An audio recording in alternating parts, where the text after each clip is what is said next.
Putraku demam. Tapi mertuaku menyatakan dia pura-pura. Kami akan menyembuhkannya sekarang, desisnya. Dan tepat di depan suamiku yang penakut, dia menuangkan sember air es dingin ke atas anak kami. Putraku menjerit kedinginan karena terkejut. Aku hilang kesabaran. Pertama, tinjuku melayang ke wajahnya, lalu aku mengirim suamiku yang seperti ubur-ubur itu terguling menuruni tangga. Sebelum kita memulai cerita ini, silakan berlangganan dan tekan tombol suka. Ini sangat penting bagiku.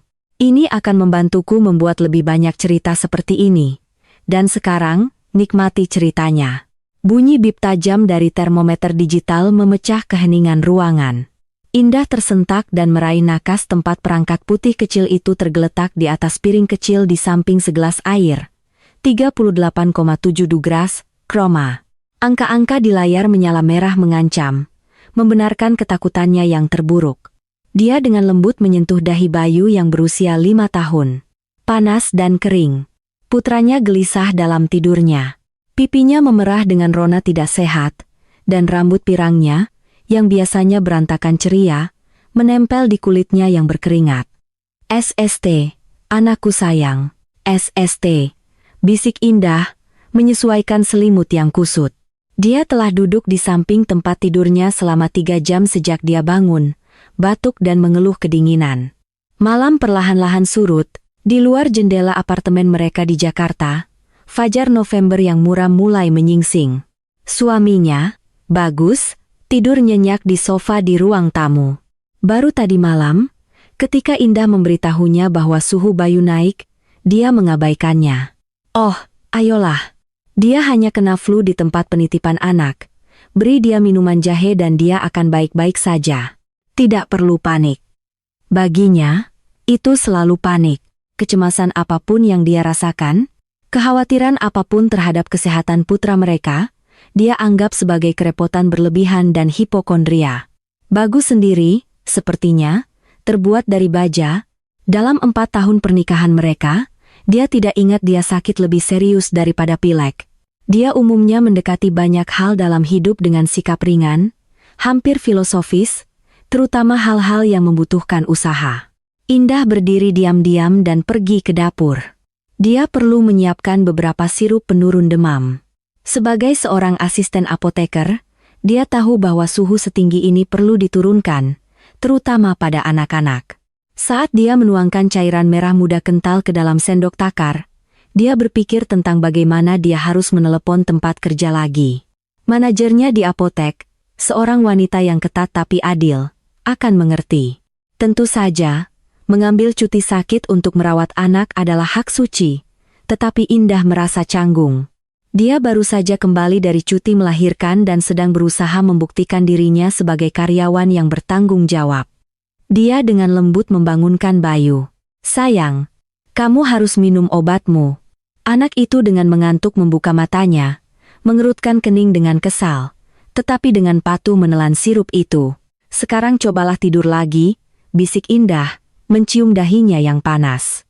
Kembali ke dapur, dia meletakkan ketel di atas kompor dan duduk di meja, memegang kepalanya di tangannya. Ini akan menjadi hari yang panjang. Anak yang sakit membutuhkan perhatian terus-menerus, dan dia masih harus memasak, membersihkan, pergi ke toko kelontong sendirian. Bagus mungkin akan tidur sampai siang, lalu duduk di laptopnya, berpura-pura sibuk. Dia menyebut dirinya seorang pekerja lepas, menulis artikel untuk beberapa situs web yang tidak jelas, tetapi itu hampir tidak menghasilkan uang. Beban keuangan utama jatuh padanya dengan gajinya yang sederhana sebagai asisten apoteker. Mereka tinggal di apartemennya, yang dia warisi dari neneknya. Itu adalah apartemen 2 kamar tidur yang nyaman di gedung tua yang telah diubah Indah menjadi sarang yang nyaman dengan tangannya sendiri. Dia telah mengecat dinding, memilih furnitur, dan menggantungkan gambar. Bagus hampir tidak berpartisipasi dalam renovasi, mengatakan bahwa pekerjaan fisik bukanlah keahliannya.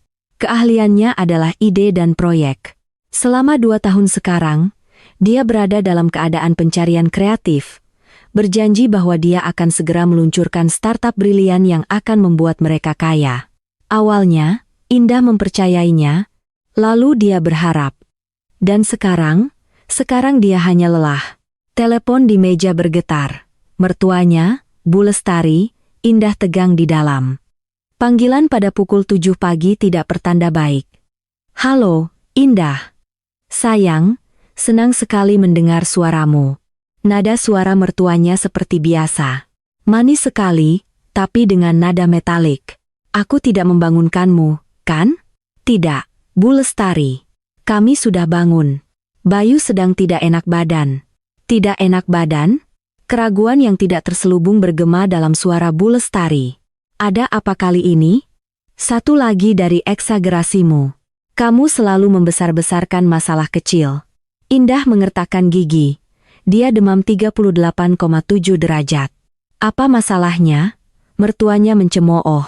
Flu biasa. Zaman saya, anak-anak pergi sekolah dengan demam seperti itu. Ibu-ibu modern ini hanya memanjakan anak-anak mereka seolah-olah mereka terbuat dari kaca. Bagaimana kabar Bagus? Dia tidak tertular darinya, kan? Bagus baik-baik saja. Dia sedang tidur. Oh, syukurlah. Bu Lestari menghela napas lega. Kesehatannya harus dilindungi. Dia pria dengan konstitusi yang lembut. Dia tidak bisa stres. Tapi Bayumu itu, selalu ada saja masalahnya. Pertama pilek, lalu batuk. Dia tidak mendapatkan gen keluarga Wijaya kita. Kami Wijaya semua sekuat kerbau. Indah tetap diam. Berdebat dengan Bu Lestari seperti membenturkan kepala ke tembok bata. Sebagai mantan perawat terdaftar, dia menganggap dirinya sebagai otoritas tertinggi dalam semua masalah medis dan metode pengobatannya macet di sekitar pertengahan abad ke-20. Baiklah, dia mengubah nadanya. Alasan saya menelepon adalah saya memutuskan untuk datang hari ini untuk membantu. Saya lihat kamu tidak bisa mengatasinya sendirian. Saya akan membawakan rendang kesukaan Bagus dan melihat anakmu yang sakit. Saya akan mengajarimu 1 atau 2 hal tentang cara merawat anak dengan benar. Hati Indah menciut. Kunjungan dari mertuanya. Itu lebih buruk dari penyakit apapun. Itu berarti kendali total, ceramah tanpa henti, dan komentar-komentar berbisa tentang semua yang dia lakukan. Tidak perlu. Bu Lestari akan mengurusnya.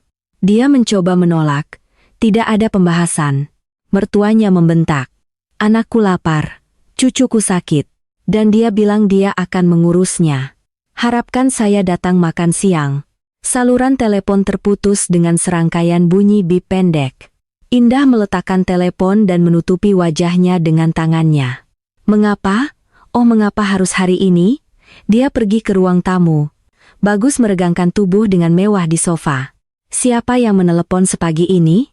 Tanyanya dengan mengantuk. Ibumu. Dia bilang dia akan datang membantu. Oh, Bagus. Bagus tersenyum. Ibu adalah yang terbaik. Dia akan membawakan rendangnya dan menjaga Bayu sebentar. Kamu terlihat sangat kelelahan. Dia sama sekali tidak menyadari keadaannya yang murung. Baginya, kunjungan ibunya adalah perayaan. Bagi Indah, itu adalah awal dari bencana alam. Dia tidak berkata apa-apa, hanya diam-diam meninggalkan ruangan. Saat makan siang, dia berhasil merapikan apartemen, membuat sup ayam ringan untuk Bayu, dan pergi ke apotek untuk mendapatkan lebih banyak obat. Suhu putranya telah turun menjadi 37,5 gradin Tanjarde. Dia sudah makan sedikit dan sekarang sedang bermain balok bangunannya dengan tenang di kamarnya. Indah merasa sedikit lega. Mungkin semuanya akan baik-baik saja. Tepat pukul 2 siang, bel pintu berdering nyaring. Indah pergi membukanya. Di ambang pintu berdiri Bu Lestari Wijaya, tinggi, besar, dengan rambut abu-abu yang tertata sempurna dan bibir mengerucut. Di tangannya, dia memegang nampan besar dari mana aroma daging panggang yang menggugah selera terpancar. Nah, lihat dirimu, ibu tahun ini, katanya bukannya menyapa. Melangkah masuk ke apartemen dan menilai Indah dengan mata kritis. Kamu terlihat mengerikan. Kamu benar-benar membiarkan dirimu terbawa. Dia melanjutkan ke dapur, meletakkan hidangan di meja, dan segera memulai inspeksinya. Dia mengintip ke dalam lemari es, mengusap jari di sepanjang meja dapur, dan dengan kritis memeriksa kompor. Di mana pasiennya? Tanyanya, tidak menemukan apapun untuk dikeluhkan. Dia sedang bermain di kamarnya, jawab Indah. Bermain? Bu Lestari mengangkat alisnya karena terkejut. Dan kamu bilang dia demam hampir 39,9 derajat. Mereka semua aktor kecil, anak-anak ini. Mereka sengaja sakit untuk mendapatkan perhatian. Baiklah, mari kita lihat raja drama ini. Dia menuju ke kamar anak-anak. Indah mengikuti, simpul ketakutan mengencang di perutnya. Kunjungan ini tidak akan berakhir baik. Dia tahu itu pasti. Bu Lestari memasuki kamar anak-anak seperti kapal pemecah es yang membuka jalur melalui es Arktik. Dia berhenti di ambang pintu, menyilangkan tangannya di dada dan menatap cucunya dengan tatapan tegas, hampir bermusuhan. Bayu sedang duduk di karpet, berkonsentrasi membangun menara balok warna-warni. Melihat neneknya, dia tersenyum. Nenek, hai. Halo, Bayu. Bu Lestari menjawab dengan dingin, tatapannya melayang ke pipinya yang memerah dan mata yang berkilau, lalu kembali ke Indah. Dan ini yang kamu sebut anak sakit? Dia terlihat lebih sehat dari kita semua. Dia demam tinggi tadi malam. Indah berkata pelan. Aku memberinya penurun demam. Dia sedikit lebih baik sekarang. Penurun demam? Bu Lestari mengangkat tangannya seolah Indah baru saja mengaku melakukan kejahatan mengerikan. Mengapa meracuni anak dengan semua bahan kimia itu? Tubuh perlu melawannya sendiri. Begitulah kekebalan dibangun. Dia mendekati Bayu dan tanpa upacara meletakkan telapak tangannya yang lebar dan dingin di dahinya. Tidak ada demam. Dia hangat. Ya, tapi itu karena pengap seperti sauna di ruangan ini. Kamu harus segera mengangin-anginkan. Tanpa menunggu jawaban, dia melangkah tegas ke jendela dan membukanya lebar-lebar. Hembusan angin November yang dingin menyerbu masuk ke ruangan. Gorden-gorden berdesir. Gambar anak jatuh dari ambang jendela. Bayu menggigil dan menyusut. Bu Lestari, apa yang kamu lakukan? Indah bergegas menutup jendela. Kamu tidak bisa melakukan itu tiba-tiba. Dia baru saja sembuh dari demam. Jangan memberitahuku cara kerjaku. Mertua itu membentak, menghalangi jalannya. Angin adalah obat terbaik untuk semua penyakit. Biarkan dia menghirup udara segar atau dia akan benar-benar layu di kotak keringat kecilmu. Saat itu, Bagus masuk ke ruangan, tertarik oleh suara itu. Oh, Bu, kamu di sini. Dia memeluknya dengan senang. Kalian berdua bertengkar tentang apa? Aku hanya mencoba mengajar istrimu beberapa hal dasar. Bu Lestari mengeluh. Dia telah membalut anak itu, menutup semua jendela, dan mengubah kamar bayi menjadi tempat berkembang biaknya kuman. Dan aku bilang kamu perlu mengangin-anginkan. Ibu benar. Bagus langsung setuju tanpa memahami situasinya. Udara segar itu sehat. Indah menatap suaminya tanpa daya. Dia berdiri di sana tersenyum di samping ibunya dan bersama-sama mereka tampak seperti kekuatan yang tak terkalahkan, front persatuan yang tidak bisa dia lawan. Baiklah, dia menyerah, tapi hanya beberapa menit, paling lama 5 menit. Dia pergi ke Bayu, dan membungkusnya dengan selimut hangat. Anak itu berpegangan padanya, dan dia bisa merasakan dia sedikit gemetar. Sementara ruangan sedang diangin-anginkan, Bu Lestari melanjutkan inspeksinya. Dia mengintip ke dalam lemari dengan pakaian anak-anak, mengkritik cara melipatnya. Lalu dia memeriksa lemari obat dan dengan ngeri menemukan obat kuat yang diresepkan oleh dokter anak. Apa ini? Dia melambaikan sekotak antibiotik di udara. Kamu akan memberikan ini kepada anak untuk flu biasa? Apakah kamu tahu bahwa antibiotik menghancurkan semua bakteri baik? Dokter mengatakan jika demam tidak turun dalam 3 hari, kita harus memulai pengobatan. Indah mencoba menjelaskan. Bayu berisiko komplikasi pada telinganya. Dokter. Mertuanya mencemooh dengan jijik. Mereka meresepkan antibiotik untuk semuanya sekarang. Mereka punya kuota yang harus dipenuhi dan kemudian anak-anak menderita masalah pencernaan. Tidak, kita akan mengobatinya dengan metode alami yang terbukti. Dia dengan tegas mengambil kotak itu dan menyembunyikannya di saku sweternya. Indah ingin menolak, tetapi Bagus menatapnya dengan peringatan. Jangan berdebat dengan ibu, kata matanya. Ketika pengangin-anginan selesai dan Indah akhirnya menutup jendela, dia mengukur suhu Bayu lagi, 37,9 dakras. Demamnya kembali. Lihat, Bu Lestari menyatakan dengan kemenangan, dan kamu sangat takut. Udara segar membuatnya lebih baik. Dan sekarang untuk prosedur. Dia mengeluarkan beberapa ramuan kering, sekaleng madu, dan sekantong lemon dari tasnya yang besar. Kita akan membuatnya menghirup uap dari panci mendidih. Lalu kita akan menggosok dadanya dengan balsem, dan di malam hari, susu hangat dengan madu dan soda kue. Tidak ada lagi pil. Dia akan baik-baik saja besok pagi. Indah ketakutan. Inhalasi uap kontraindikasi untuk demam tinggi. Gosok mentol yang kuat dapat menyebabkan reaksi alergi dan madu adalah iritan utama untuk sakit tenggorokan. Bu Lestari, saya rasa itu bukan ide yang bagus. Dia memulai dengan hati-hati. Dokter anak merekomendasikan banyak cairan hangat dan istirahat. Dokter anakmu tidak tahu segalanya, mertuanya membalas, nenekku sendiri merawatku dengan cara ini, dan dia hidup sampai usia 90.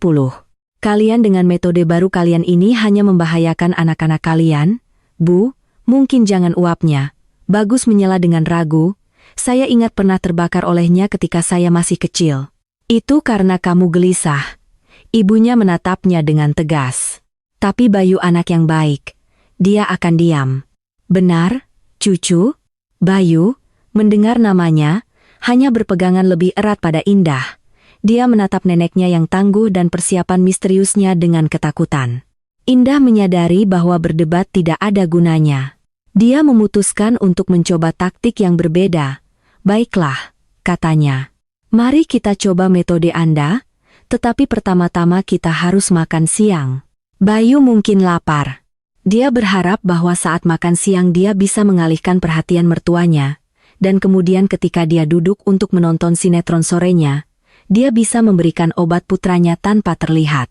Makan siangnya adalah sup ayam. Bu Lestari memakannya dengan meringis demonstratif. Air. Dia menyampaikan keputusannya. Hanya air. Bagaimana kamu bisa memberi makan pria dengan ini? Bagus. Sayang. Aku membawakanmu rendang. Nah, itu makanan sungguhan. Dia mengambil kasrole dari pengangkutnya dan meletakkan piring tepat di depan Bagus. Dia segera melahapnya dengan rakus. Bu, ini luar biasa seperti biasa, katanya dengan mulut penuh. Indah, kamu harus mencicipinya. Terima kasih. Aku tidak lapar, jawab Indah, mencoba menyuapi Bayu sup. Anak itu rewel dan menolak makan. Lihat, mertuanya langsung menyela. Anak itu sendiri tahu makananmu tidak enak, tidak seperti milikku. Dia mematahkan sepotong daging yang kaya, dan memberikannya kepada Bayu. Ini, cucu, cicipi, rendang nenek. Dia tidak boleh makan makanan digoreng, berat. Indah menghentikannya. Dia sakit tenggorokan. Satu potong kecil tidak akan sakit, mertuanya memprotes. Kamu selalu melarang segalanya. Dia masih berhasil menyuapkan sepotong rendang ke mulut Bayu. Anak itu mulai batuk, dan kemudian dia langsung muntah di meja. Apakah kamu senang sekarang? Teriak Indah, menggendong putranya dan membawanya ke kamar mandi. Ketika dia kembali, setelah membersihkan dan mengganti baju Bayu, dapur kosong. Bagus dan ibunya telah mundur ke ruang tamu, meninggalkannya sendirian untuk membersihkan konsekuensi dari perawatan mereka. Indah membersihkan meja dan mengepel lantai. Tangannya gemetar karena amarah yang terpendam. Dia menidurkan Bayu dan memberinya jus hangat. Dia tertidur hampir seketika. Kelelahan karena sakit dan stres, Indah diam-diam menutup pintu kamar bayi dan pergi ke ruang tamu. Bu Lestari sedang duduk di sofa menonton TV. Bagus duduk di sampingnya, menggulir sesuatu di ponselnya. Mereka pura-pura tidak memperhatikannya. Kita perlu bicara, kata Indah dengan tegas, berdiri di depan mereka. Keduanya tidak mengangkat kepala dari aktivitas mereka. Saya minta Anda, Bu Lestari, untuk tidak mengganggu pengobatan putra saya, katanya, menatap mertuanya tepat di mata. Saya ibunya, dan saya akan melakukan apa yang saya anggap perlu dan apa yang direkomendasikan dokter. Oh, jadi begitu caramu bicara sekarang? Mertua itu perlahan bangkit, wajahnya berkerut marah. Kamu akan memberitahu saya, Orang dengan latar belakang medis. Apa yang harus dilakukan? Kamu pikir kamu siapa? Asisten apoteker kecil dari apotek murahan, penjual pil. Saya ibunya, ulang Indah. Dan saya bertanggung jawab atas hidup dan kesehatannya. Dan metode Anda, maafkan saya, barbar. Bagus. Dengar bagaimana dia berbicara kepada saya? Mertua itu menjerit, berbalik ke putranya. Dia menghina saya di rumah saya sendiri, di rumah Anda. Bagus berdiri, dia lebih tinggi dari Indah, dan sekarang dia menatapnya. Indah, hentikan, katanya dengan nada dingin. Kamu tidak rasional. Ibu datang untuk membantu. Dan kamu membuat keributan. Membantu. Indah tertawa pahit. Dia hampir mencekik putra kita dengan rendangnya. Itu kecelakaan, dia membentak. Jangan melebih-lebihkan, minta maaf kepada ibuku. Segera, Indah menatapnya dan air mata mengalir di matanya. Air mata sakit hati dan kekecewaan. Dia bahkan tidak mencoba memahaminya. Dia sekali lagi, seperti biasa, memilih ibunya. Tidak, katanya tegas, saya tidak akan meminta maaf. Jika Anda tidak menghentikan eksperimen Anda pada anak saya akan menelepon polisi. Itu adalah ancaman putus asa, tetapi berhasil. Bu Lestari terkesiap dan mencengkeram dadanya. Bagus terkejut, kamu gila? Polisi apa? Jenis biasa. Indah merasakan ketakutan surut, digantikan oleh tekad dingin. Dan saya akan mengajukan laporan atas tindakan membahayakan anak. Dia berbalik dan berjalan kembali ke kamar bayi, menutup pintu dengan tegas di belakangnya. Dia duduk di samping tempat tidur putranya yang sedang tidur, dan mendengarkan. Dari ruang tamu terdengar bisikan marah mertuanya dan gumaman bingung suaminya. Dia tahu dia baru saja melewati batas. Dia telah menyatakan perang kepada mereka, dan dia tidak tahu bagaimana akhirnya, tetapi dia tahu satu hal. Dia akan berjuang untuk putranya sampai akhir. Ketenangan setelah badai singkat dan menipu.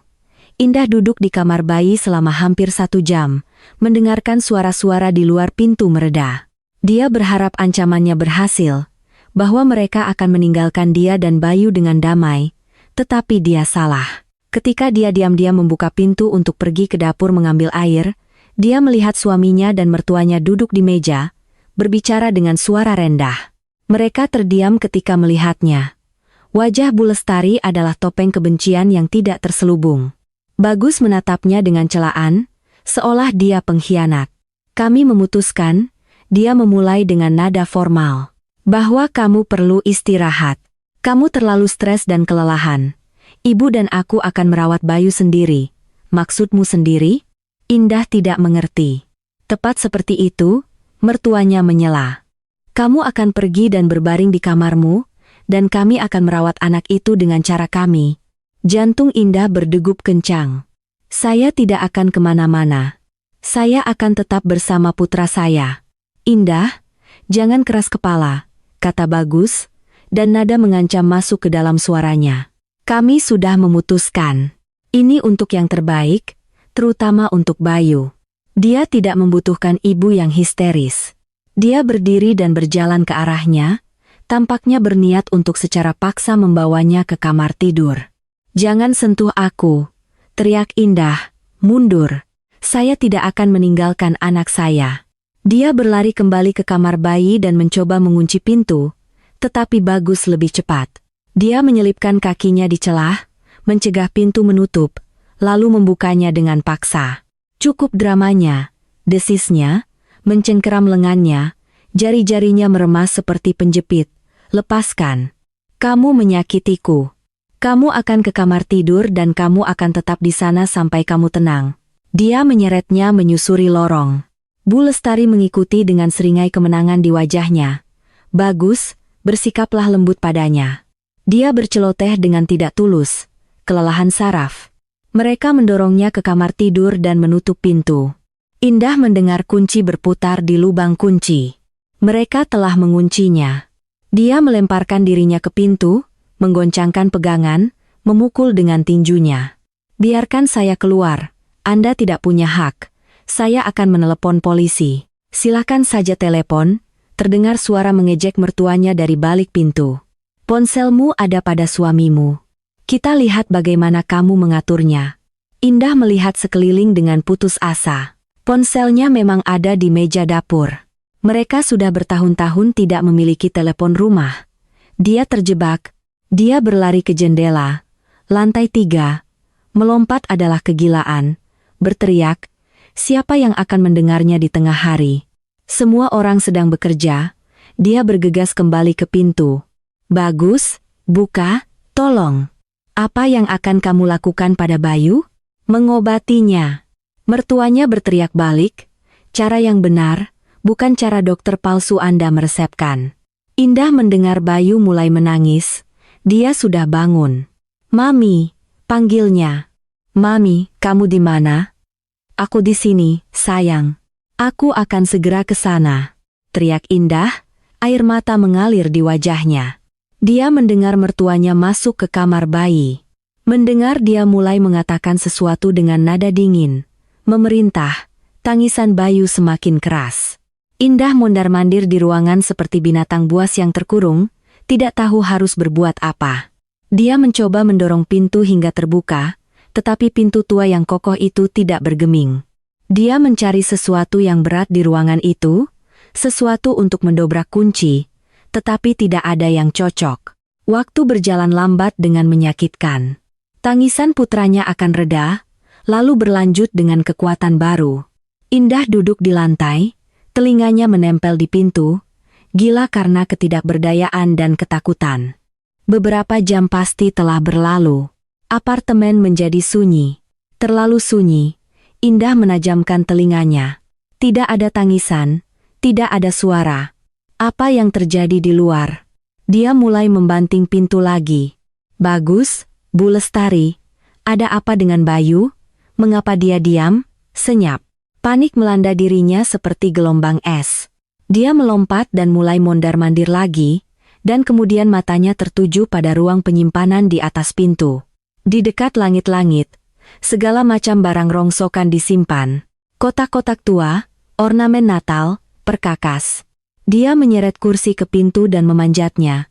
Tangannya gemetar begitu parah, sehingga dia hampir tidak bisa menjaga keseimbangan. Dia meraba-raba di rak berdebu dan jari-jarinya mencengkeram palu logam yang berat. Turun, dia mengambil beberapa napas dalam-dalam, mencoba menenangkan diri. Lalu, mengumpulkan semua kekuatannya, dia mulai memukul kunci dengan palu. Pukulannya lemah dan tidak akurat, tetapi dia terus memukul lagi dan lagi, mengabaikan rasa sakit di jari-jarinya yang memar. Akhirnya, setelah selusin pukulan, sesuatu berderit. Kuncinya menyerah. Indah mendorong pintu dengan bahunya dan pintu itu terbuka. Dia berlari ke lorong, kamar bayi kosong, ranjang Bayu kosong. Bayu, teriaknya, suaranya pecah. Dia berlari ke ruang tamu di sofa yang ditutupi selimut, tidur bagus.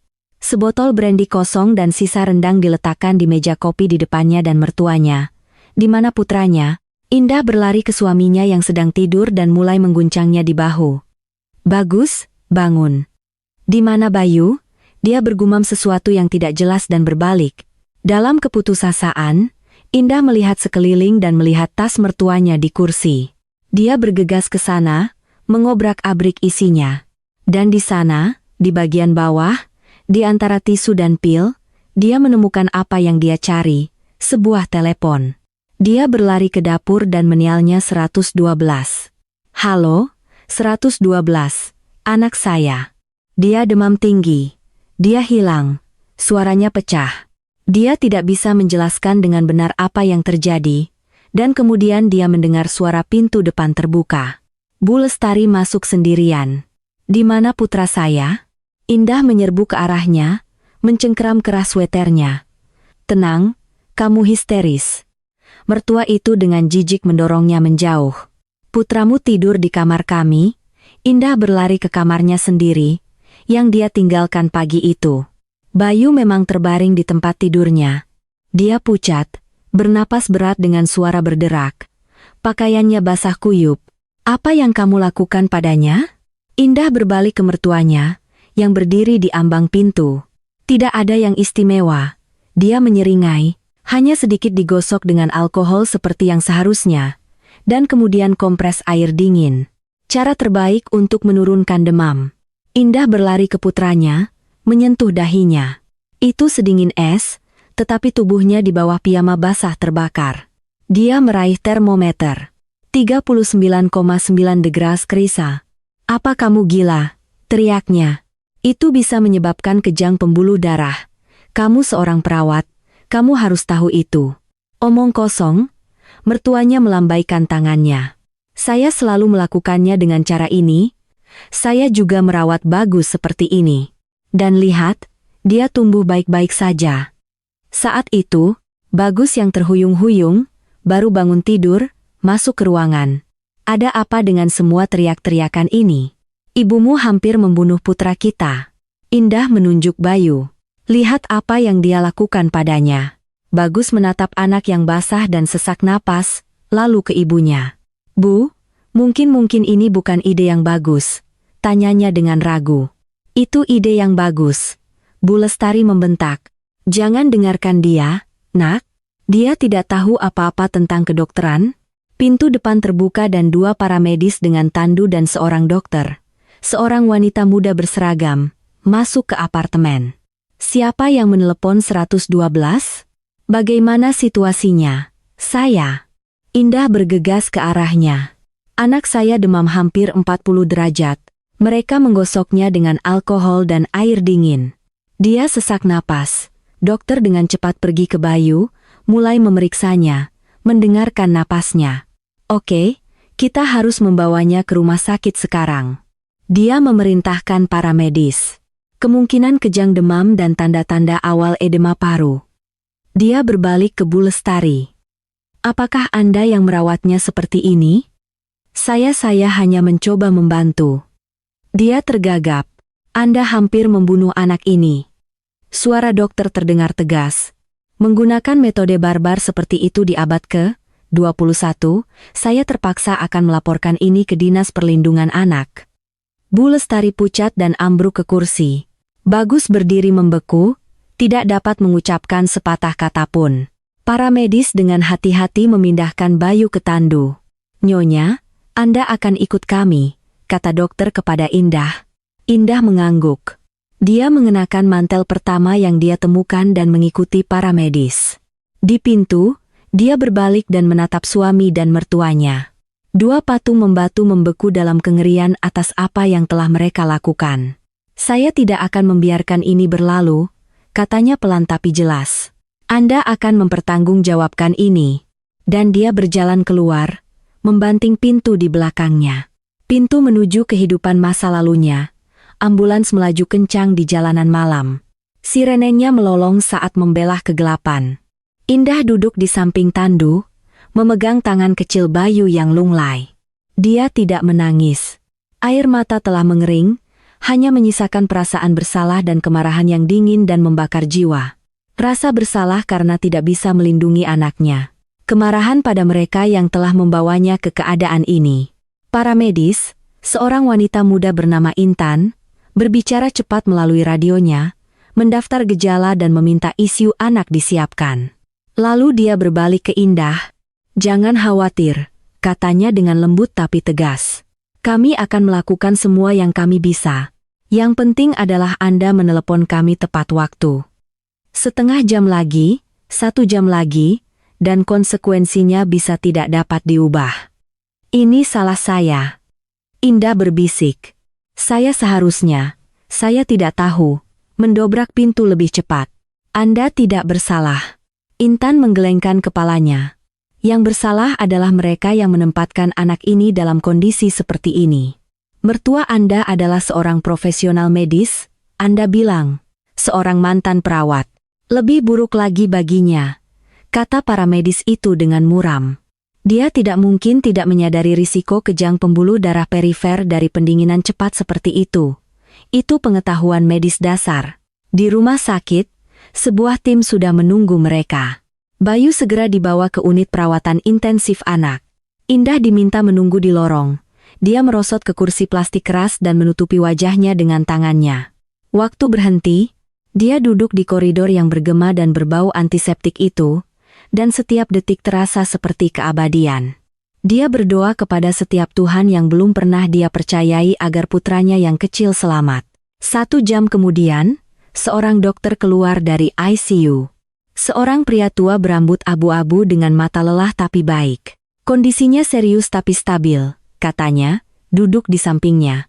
Kami telah menurunkan demamnya.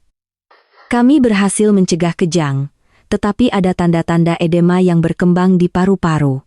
Kami melakukan semua yang diperlukan. Dia akan menghabiskan 24 jam berikutnya di sini di bawah pengawasan. Apakah dia akan hidup? Hanya itu yang bisa Indah tanyakan. Dia akan hidup, kata dokter dengan tegas. Dia muda, tubuhnya akan melawan. Tapi Anda, Bu, nanti perlu berbicara serius dengan kerabat Anda. Perawatan semacam ini bukan hanya ketidaktahuan. Itu kejahatan. Dia pergi, dan Indah tetap duduk, mencoba mencerna kata-katanya. Kejahatan? Ya, memang begitu. Mereka telah melakukan kejahatan terhadap putranya. Dia mengambil telepon yang berhasil dia ambil dari sakunya. Tangannya gemetar, tetapi dia menemukan nomor Dewi di kontaknya. Sudah larut, hampir tengah malam. Tetapi dia tahu temannya akan bangun.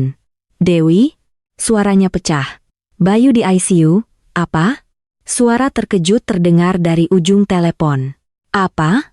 Saya melihat Anda. Apa yang terjadi? Terpotong-potong oleh isak tangis. Indah menceritakan semuanya yang terjadi pada hari yang mengerikan itu. Saya sedang dalam perjalanan, kata Dewi tanpa ragu. Di rumah sakit mana Anda? Beritahu saya alamatnya. 40 menit kemudian, temannya berada di sampingnya. Dia membawa termos teh panas dan sekantong sandwich. Ini, minum ini, perintahnya, menyerahkan secangkir kepada Indah. Dan makan. Anda butuh kekuatan. Indah dengan patuh menyesap. Cairan panas dan manis itu sedikit menyadarkannya. Apa yang harus saya lakukan, Dewi? Tanyanya. Menatap temannya dengan mata penuh keputusasaan. Saya tidak tahu bagaimana harus melanjutkan. Anda harus berjuang, kata Dewi tegas.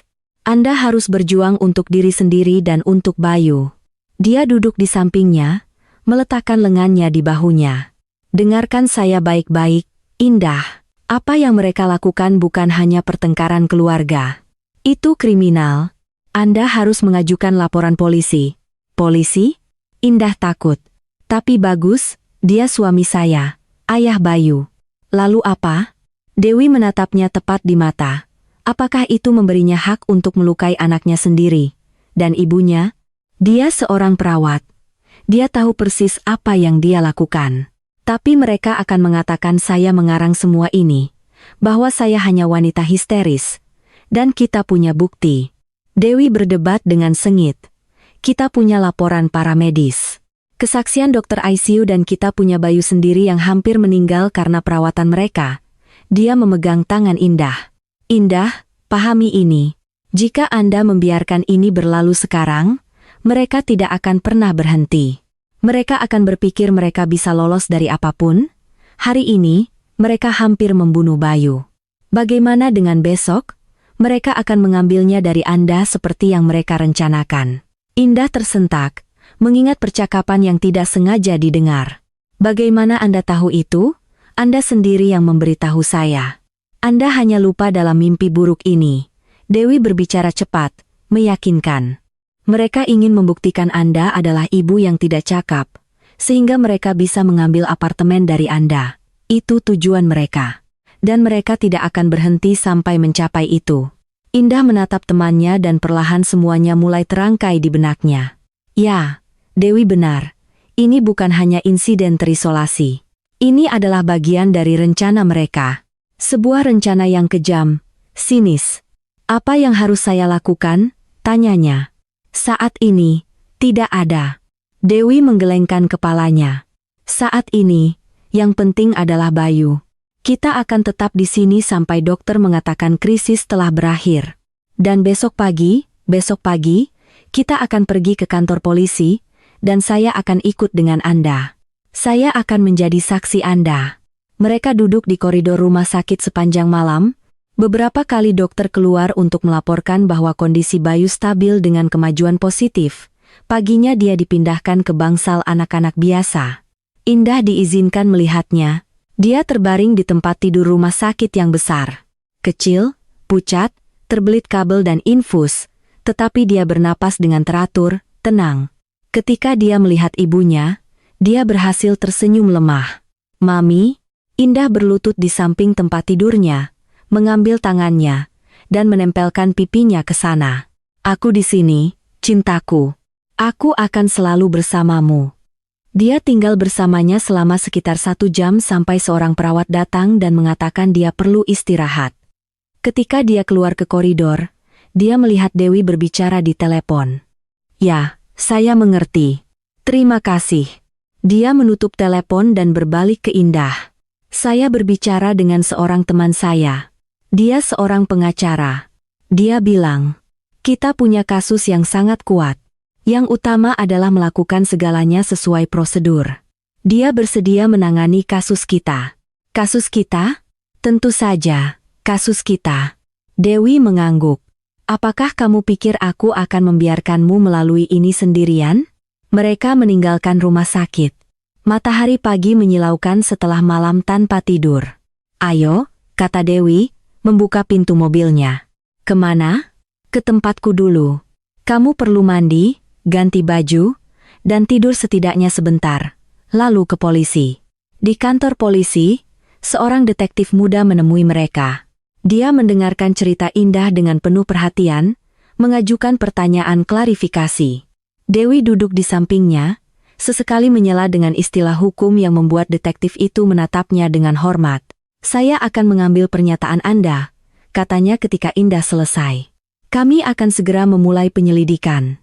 Bisakah Anda memberi saya alamat tempat suami dan mertua Anda saat ini berada?" Indah memberinya alamat apartemennya. "Bagus. Seorang petugas akan dikirim ke sana sebentar lagi untuk diinterogasi." Dia menatap Indah. "Anda mungkin membutuhkan konseling. Itu prosedur standar dalam kasus seperti ini." "Yang saya butuhkan adalah keadilan," kata Indah tegas. Ketika mereka meninggalkan kantor polisi, dia merasakan rasa lega yang aneh.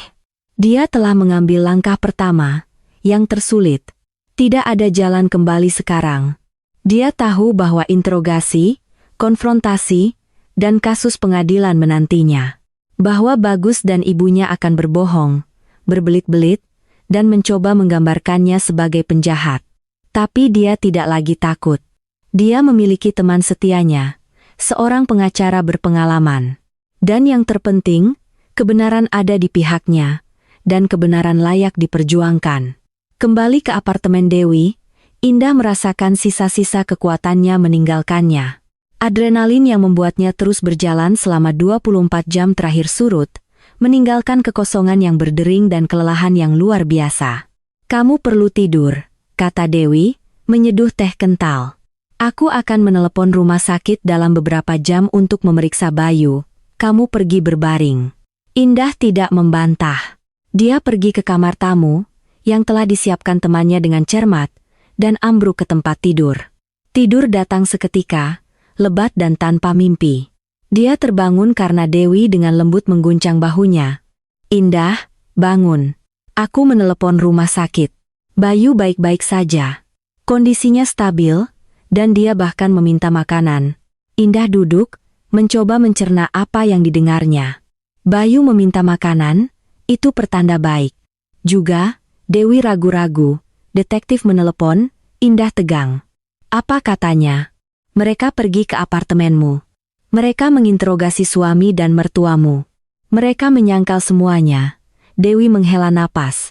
"Mereka bilang kamu yang histeris, bahwa anak itu hanya pilek biasa dan kamu mengarang seluruh cerita tentang air es untuk memfitnah mereka." "Aku tahu itu." Indah menunduk. "Mereka tidak akan pernah mengakuinya." "Tidak sesederhana itu," lanjut Dewi. "Detektif bilang cerita mereka sangat tidak konsisten. Pertama, suamimu bilang kamu tidak ada di rumah saat mereka merawat Bayu. Lalu mertuamu bilang kamu ada di sana tapi menyetujui metode mereka. Singkatnya, Mereka berbohong dan mereka bahkan tidak pandai melakukannya. Apakah itu cukup? Mereka akan percaya mereka. Bukan aku. Tidak. Dewi menggelengkan kepalanya. Karena ada hal lain. Detektif menginterogasi tetanggamu. Dan wanita di bawah, Ibu Lastri. Kamu ingat dia? Indah mengangguk. Seorang wanita tua tapi bersemangat yang tahu segalanya tentang semua orang di gedung mereka. Nah, dia mendengar Bayu menjerit, jeritan keras, putus asa. Dia bahkan akan naik, tapi kemudian semuanya menjadi tenang dan dia mengkonfirmasi jeritan itu terjadi tepat selama rentang waktu yang kamu sebutkan. Senyum tipis muncul di wajah Indah, Ibu Lastri. Wow. Jadi, cerita mereka tentang anak tidur nyenyak runtuh. Dewi meremas tangannya dengan meyakinkan. Pengacara bilang, itu kesaksian yang sangat kuat. Mereka pergi ke rumah sakit. Indah diizinkan melihat Bayu. Dia duduk di tempat tidur makan semangkuk bubur dengan lahap. Ketika dia melihat ibunya, dia tersenyum. Mami, kamu datang. Dokter baik hati memberiku bubur enak. Indah memeluknya, menghirup aroma familiar tubuhnya. Dia hangat, hidup, putranya. Bagaimana perasaanmu, sayang? Baik. Tenggorokanku sedikit sakit dan aku mengantuk. Dia duduk bersamanya sampai malam, membacakan cerita dan menggambar. Dokter mengatakan yang terburuk sudah berakhir. Dia harus menghabiskan 1 atau 2 minggu lagi di rumah sakit di bawah pengawasan. Tapi hidupnya tidak lagi dalam bahaya. Ketika dia meninggalkan bangsal, sebuah kejutan menunggunya di lorong. Berdiri di dekat jendela adalah Bagus dan Bu Lestari. Indah membeku. Apa yang kalian lakukan di sini? Tanyanya dengan dingin. Kami datang mengunjungi putra kami, kata Bagus. Tidak ada sedikit pun penyesalan dalam suaranya, hanya kemarahan yang disembunyikan dengan buruk. Cucu kami, ibunya mengoreksinya. Anda tidak akan diizinkan melihatnya, Indah membentak. Dan saya melarang Anda untuk pernah mendekatinya lagi. Anda tidak punya hak, mertuanya murka.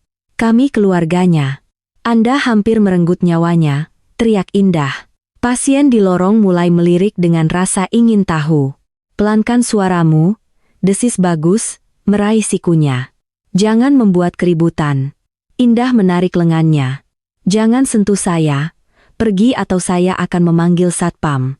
Silakan saja, ejeknya. Dan kami akan memberitahu semua orang betapa gilanya Anda sebenarnya. Mengarang cerita tentang keluarga Anda sendiri. Bagus, ayo pergi. Bu Lestari menarik lengan putranya. Jangan repot-repot dengannya. Biarkan dia marah. Kita lihat siapa yang menang pada akhirnya. Mereka pergi, menembak. Indah menatap penuh kebencian. Indah berdiri di tengah lorong, lututnya gemetar. Dia tahu ini baru permulaan, mereka tidak akan mundur. Beberapa hari berikutnya berubah menjadi perang habis-habisan. Bagus dan ibunya melancarkan kampanye penuh terhadapnya.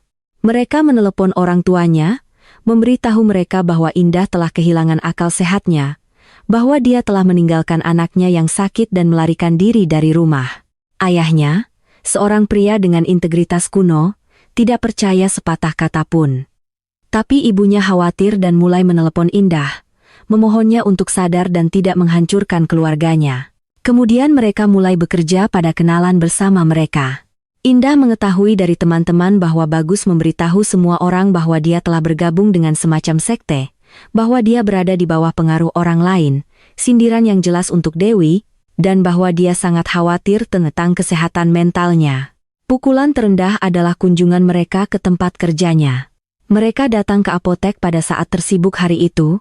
Bu Lestari, bersandar pada lengan putranya, pincang dan merintih secara dramatis.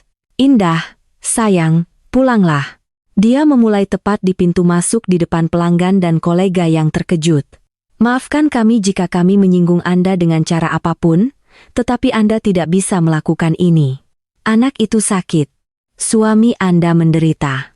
Indah berdiri di balik konter, pucat pasi. Tolong pergi, katanya pelan. Kami tidak akan pergi sampai Anda ikut dengan kami, tambah Bagus. Indah, aku mencintaimu. Manajer apotek, melihat keadaan menjadi buruk, keluar dari kantornya. Maaf, Ada apa di sini? Jika Anda tidak menghentikan tontonan ini, saya akan menelepon polisi. Kami hanya ingin membawa pulang istri dan menantu kami, Bagus menyatakan dengan ekspresi tragis. Dia tidak seperti biasanya.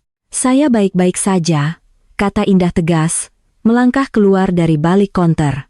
Tapi kalian berdua sepertinya lupa bahwa ada penyelidikan kriminal terhadap kalian, dan kehadiran kalian di sini merupakan intimidasi saksi langsung. Kata-kata itu mengenai sasaran. Bagus dan ibunya saling pandang. Baiklah, kita bicara nanti, gumamnya, dan memegang lengan ibunya, dia cepat-cepat meninggalkan apotek. Sore itu, ketika Indah kembali ke tempat Dewi, dia benar-benar putus asa. Mereka tidak akan berhenti, katanya. Mereka akan melakukan apa saja untuk membuatku terlihat gila, dan kami akan melakukan segalanya untuk membuktikan kesalahan mereka, jawab Dewi. Pengacara akan mengajukan mosi besok untuk evaluasi psikologis. Untuk siapa? Saya? Indah ketakutan. Untuk mereka, Dewi menyeringai. Kita lihat siapa yang benar-benar tidak waras. Tapi itu tidak pernah sampai pada evaluasi. Sehari kemudian, Indah dipanggil oleh detektif untuk wawancara formal dengan pihak lain yang hadir. Dia masuk ke kantor kecil. Bagus dan Bu Lestari duduk di meja. Di samping mereka adalah pengacara mereka, seorang pria licik dengan mata licik. Indah duduk di seberang mereka. Pengacaranya, Pak Budi, yang dikirim oleh Dewi, duduk di sampingnya, seorang pria yang tenang dan percaya diri di usia parubaya. Detektif mulai mengajukan pertanyaan. Bagus dan ibunya menjawab serempak, seolah sudah dilatih. Ya, anak itu sakit. Ya, mereka merawatnya. Tidak ada air es. Itu semua karangan Indah. Ya, mereka bertengkar karena Indah gelisah dan berperilaku tidak rasional. Indah mendengarkan kebohongan mereka dan kemarahan membara di dalam dirinya. Itu tidak benar. Dia tidak bisa menahan diri untuk tidak berseru. Anda berbohong. Nyonya Indah, kata detektif dengan tegas. Harap jaga ketertiban. Dan kemudian pengacara Indah meletakkan perekam digital kecil di meja. Detektif, katanya, saya ingin mengajukan rekaman audio ini sebagai bukti. Ini berisi percakapan antara suami dan mertua klien saya di mana mereka membahas cara terbaik untuk merawat anak agar terlihat lebih sakit dan cara membuktikan bahwa klien saya adalah ibu yang tidak cakap. Keheningan menyelimuti ruangan. Wajah Bagus muram. Bu Lestari mencengkeram lengan kursinya. Itu ilegal. Pengacara mereka tergagap. Anda tidak punya hak untuk merekam mereka. Kami punya, jawab pengacara Indah dengan tenang. Rekaman itu dibuat untuk tujuan membela diri dan untuk melindungi kepentingan anak di bawah umur. Jakarta adalah negara bagian yang hanya membutuhkan persetujuan satu pihak. Detektif mengambil perekam, kami akan memverifikasi keaslian rekaman ini. Sementara itu, dia menatap Bagus. Saya sarankan Pak Bagus mulai mengatakan yang sebenarnya. Itu akan lebih baik untuk semua orang. Bagus menatap ibunya, lalu Indah, lalu pengacaranya, dan tiba-tiba dia menyembunyikan wajahnya di tangannya. Itu semua dia terisak, menunjuk jari ke ibunya. Itu idenya. Saya tidak mau, saya bilang kita tidak boleh, tapi dia bilang itu akan lebih baik. Dia bilang kita akan mengambil apartemen dari Indah, dan kita semua akan hidup bersama. Bu Lestari melompat, menjatuhkan kursinya. Pengkhianat, anak tak tahu berterima kasih.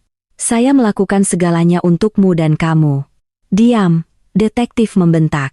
Pertemuan itu berubah menjadi lelucon.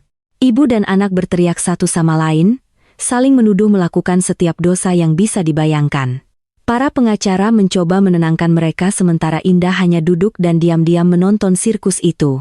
Dia tidak merasakan kepuasan, tidak ada kesenangan, hanya kelelahan dan kekosongan yang luar biasa.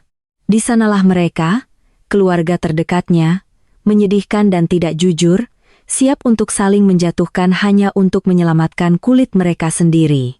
Dia berdiri. Bisakah saya pergi? Tanyanya kepada detektif.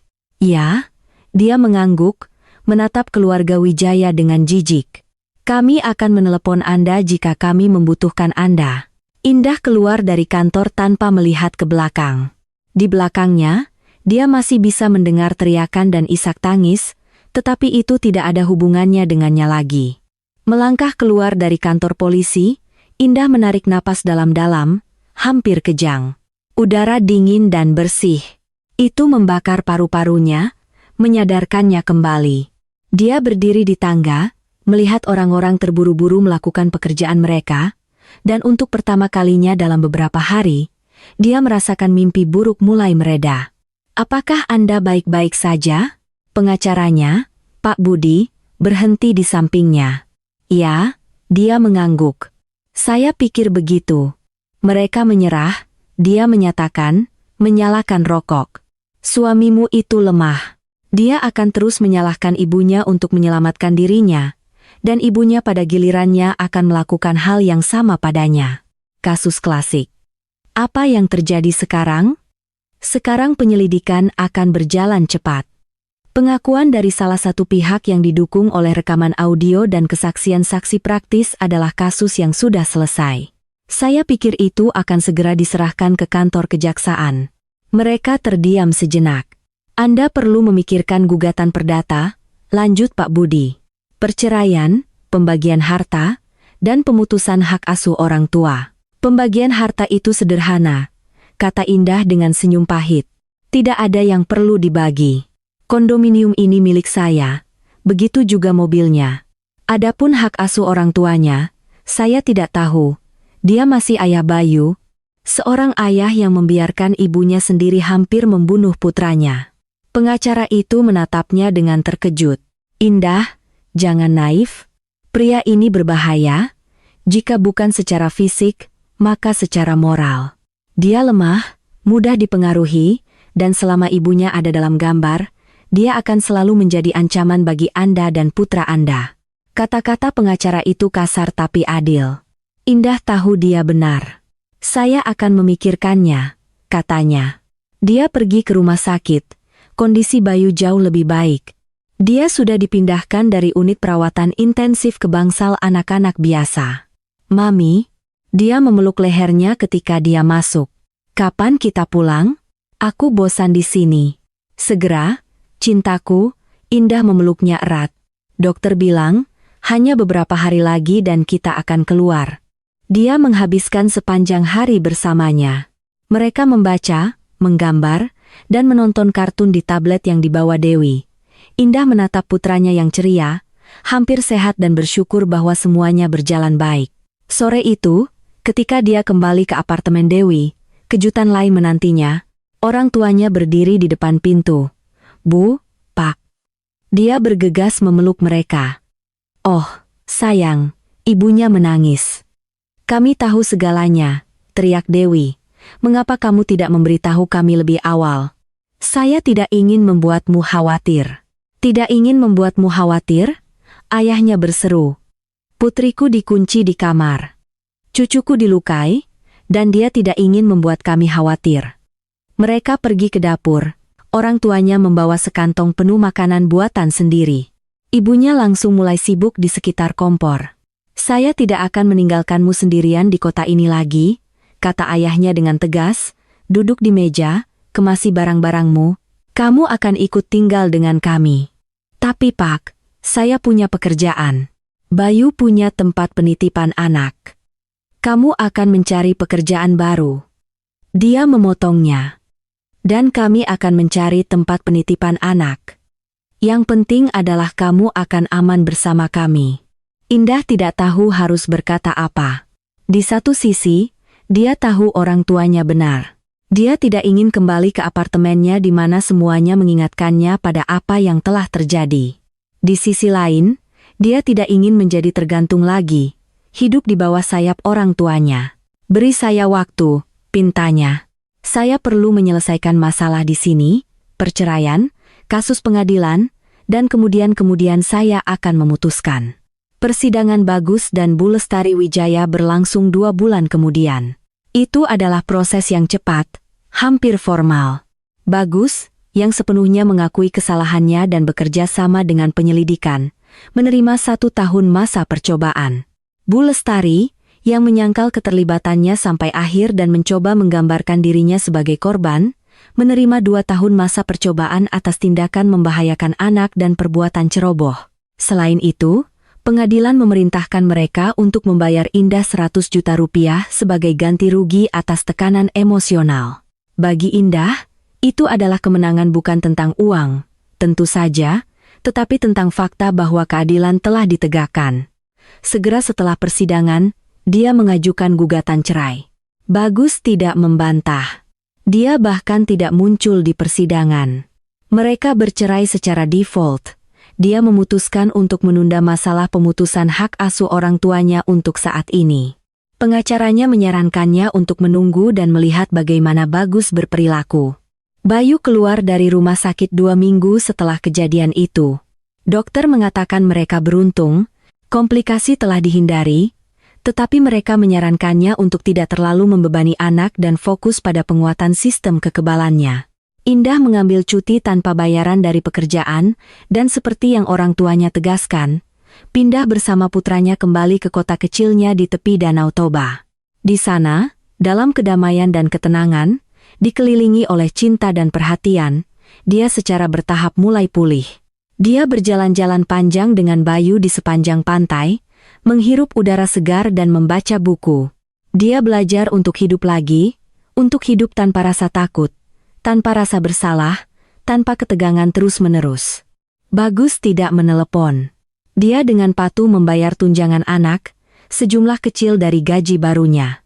Dia mendapat pekerjaan sebagai satpam di supermarket, tetapi dia tidak berusaha menghubungi dia atau putranya. Indah tidak tahu apakah harus bahagia tentang itu atau tidak. Setengah tahun berlalu. Indah semakin kuat, pulih. Dia menyadari dia tidak bisa duduk diam lebih lama lagi. Dia menemukan pekerjaan di kotanya, bekerja di apotek pusat. Gajinya lebih rendah dari di Jakarta, tetapi cukup untuk hidup. Bayu terdaftar di prasekolah yang bagus. Hidup mulai tenang dalam irama baru. Suatu hari, pulang kerja, dia melihat sosok familiar di gerbang rumah orang tuanya. Itu Bagus. Dia berdiri di sana, menggeser berat badannya dari satu kaki ke kaki lainnya, terlihat menyedihkan, lebih kurus, lusuh, dengan jaket tua yang usang. "Hai," katanya ketika dia mendekat. "Apa yang kamu lakukan di sini?" Indah bertanya. Bukan dengan permusuhan, tetapi lebih dengan terkejut. "Aku datang untuk melihat putraku." Dia ragu-ragu, "Dan untuk berbicara denganmu?" Mereka masuk ke halaman dan duduk di bangku. "Bagaimana kabarmu?" tanyanya. Tidak berani menatapnya. "Kami baik." Indah menatapnya dan tidak merasakan apa-apa selain sedikit iba. "Bayu sehat, dia di prasekolah." "Saya bekerja, saya tahu." Dia mengangguk. Saya salah, Indah. Sangat salah." Dia berbicara lama, terputus-putus, menceritakan tentang kehidupannya sekarang. Setelah persidangan, ibunya benar-benar menolaknya, menyalahkannya atas pengkhianatan dan mengusirnya dari apartemennya. Dia telah menumpang di rumah teman-teman, lalu menyewa kamar di rumah yang kumuh. Dia bekerja sebagai satpam, lalu sebagai penata barang. Dia mencoba mencari sesuatu yang lebih baik, tetapi dengan catatan kriminal dan tanpa pengalaman, itu sulit. "Saya kehilangan segalanya," katanya pada akhirnya. "Keluarga saya, rumah saya, harga diri saya, semua karena kebodohan dan kelemahan saya sendiri." Indah diam. "Saya tidak meminta maaf." Dia akhirnya menatapnya. Matanya dipenuhi air mata. "Saya tahu saya tidak pantas mendapatkannya. Saya hanya ingin melihat Bayu." Saat itu, Bayu berlari keluar rumah. "Mami, lihat apa yang aku gambar." Dia membeku ketika melihat pria asing itu. "Bayu," kata Indah pelan. "Kemari. Ini ayahmu." Anak itu menatap Bagus dengan rasa ingin tahu, lalu kembali ke ibunya. Bagus perlahan berlutut di depannya. "Hai, jagoan," katanya dengan suara bergetar. Bayu melangkah ke arahnya, lalu melangkah lagi. Dia mengulurkan tangan kecilnya dan menyentuh pipinya yang tidak dicukur. "Ayah," tanyanya dengan ragu. Bagus mengangguk, tidak bisa berbicara, dan kemudian Bayu memeluknya. Pelukan anak-anak yang sederhana di leher. Bagus menangis, terisak keras, seperti anak kecil. Indah menatap mereka, hatinya menciut dengan emosi yang kompleks dan bertentangan. Dia tahu masa lalu tidak bisa diubah. Tapi mungkin mereka masih punya kesempatan untuk masa depan. Bukan sebagai suami istri, tetapi sebagai orang tua dari anak laki-laki yang paling dicintai di dunia. Bagus tinggal di kota selama 3 hari. Dia menginap di motel murah di pinggir kota tetapi menghabiskan seluruh waktunya dengan Bayu. Mereka berjalan, bermain, dan pergi ke danau. Indah memperhatikan mereka dari kejauhan dan melihat hati putranya melunak. Dia tertarik pada ayah yang hampir tidak dia ingat, dan Bagus menanggapi dengan kelembutan yang begitu tulus, yang sulit didapat sehingga dada Indah sakit. Mereka hampir tidak berbicara satu sama lain sendirian. Semua komunikasi mereka terbatas pada frasa pendek mengenai Bayu. Tetapi dalam tatapannya, dia membaca permohonan diam. Sebelum dia pergi, dia mendekatinya. "Indah, bisakah aku datang berkunjung?" tanyanya. "Sekalipun hanya sebulan sekali. Aku ingin menjadi ayah baginya." "Bisa," dia mengangguk. "Dia putramu." Bagus pergi. Dan dia memang mulai datang kembali. Setiap Sabtu terakhir setiap bulan, dia akan naik bus semalaman untuk menghabiskan 2 hari akhir pekan bersama putranya. Dia selalu membawa hadiah sederhana, mobil mainan, buku, coklat. Dia bermain dengan Bayu, membacakan cerita untuknya, dan mengajarinya cara membuat barang-barang dari kayu. Indah melihat mantan suaminya berubah. Dia bukan lagi jenius kreatif yang kekanak-kanakan, selalu merengek. Dia hanya seorang pria yang mencoba memperbaiki kesalahan masa lalunya. Dia menemukan pekerjaan baru yang lebih baik di kru konstruksi. Pekerjaannya berat dan fisik, tapi dia tidak mengeluh.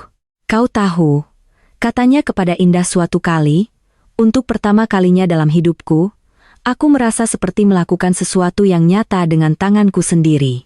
Dan itu perasaan yang baik." Dia melihat tangannya yang kapalan dan kasar, dan tahu dia mengatakan yang sebenarnya. Setahun berlalu, Bayu dengan bersemangat menunggu kunjungan ayahnya. Mereka telah menjadi teman sejati. Suatu hari, Bagus tiba, tetapi dia tidak sendirian. Bersamanya ada seorang wanita, pendek, berpakaian sederhana dengan mata yang baik, sedikit pemalu, Indah. "Kenalan Intan," katanya ketika mereka sendirian.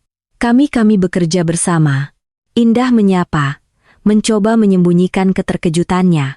"Dia orang yang baik," kata Bagus ketika Intan pergi ke halaman bersama Bayu. "Sederhana, dapat diandalkan. Dia tahu tentang segalanya dan dia tidak menghakimiku." "Aku senang untukmu, Bagus," kata Indah dengan tulus. Dan itu benar. Dia benar-benar senang dia tidak sendirian. Mereka menikah 6 bulan kemudian. Indah menghadiri pernikahan kecil mereka. Dia melihat mantan suaminya, yang menatap istri barunya dengan cinta dan kelembutan yang begitu besar, dan berpikir tentang betapa anehnya hidup mengocok kartu. Bu Lestari tidak muncul di pernikahan putranya. Dia tidak pernah bisa memaafkannya atas pengkhianatannya. Dia hidup sendiri di apartemennya, hampir tidak berkomunikasi dengan siapapun. Bagus mencoba memperbaiki hubungan mereka, tetapi dia menolak untuk terlibat. Indah kadang-kadang memikirkannya tanpa kemarahan, lebih dengan rasa iba. Wanita ini telah menghancurkan hidupnya sendiri dengan mendorong pergi satu-satunya orang yang mencintainya. Hidupnya sendiri juga tidak diam. Dia bekerja, membesarkan putranya, bertemu dengan teman-teman, dia tenang dan mandiri. Dia tidak lagi mencari cinta, tidak menunggu pangeran. Dia hanya hidup.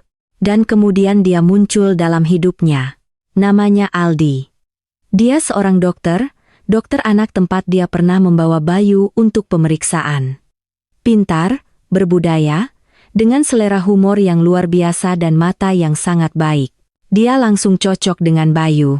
Dan kemudian dia mengajak Indah keluar untuk minum kopi. Dia ragu-ragu untuk waktu yang lama tetapi akhirnya pergi dan dia tidak menyesalinya. Hubungan mereka berkembang perlahan hati-hati. Keduanya telah terbakar oleh pernikahan masa lalu. Keduanya takut membuat kesalahan lagi. Tetapi mereka tertarik satu sama lain. Setahun kemudian mereka mulai hidup bersama. Aldi ternyata persis pria yang selalu dia impikan. Dapat diandalkan, peduli, pengertian. Dia mencintai Bayu seperti putranya sendiri. Dan Bayu mencintainya kembali. Kadang-kadang di akhir pekan, mereka semua berkumpul. Indah, Aldi, Bayu, Bagus, dan Intan.